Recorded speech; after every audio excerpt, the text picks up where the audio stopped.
大家好，我是小青。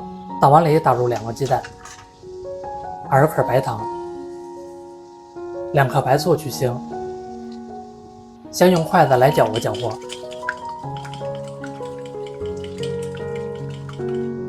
准备一个大蛋器，先用低速档位打发。我每天都会分享一道家常美食食谱，感谢您在视频下方为我点个赞及订阅支持一下，非常感谢。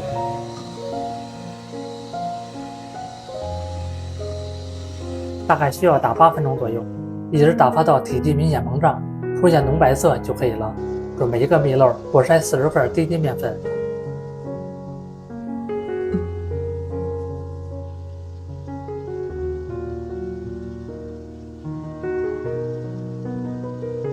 来上下翻拌一下，面粉混合均匀。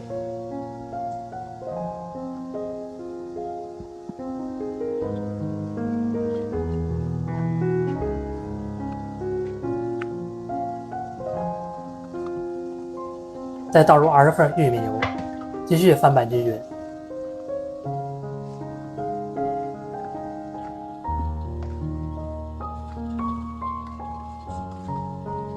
准备一个模具，下面垫上一张硅油纸，侧面刷上一层食用油粉砖，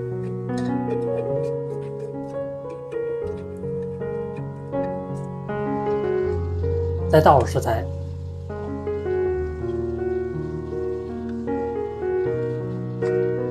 震动一下，整理平整，再封上盖子，放入烤箱165度烤20分钟。现在已经做好了。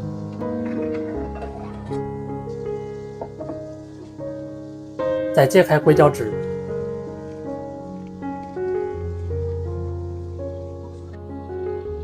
这样做出来的蛋糕蓬松暄软，金黄金黄的颜色看着就很有食欲。再切成薄片。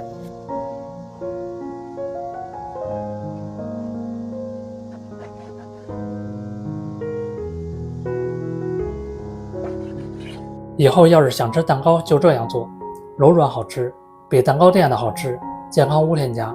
自从做一次，家里人隔三差五点名让我做，做法简单零基础，喜欢吃就赶快收藏起来试吧。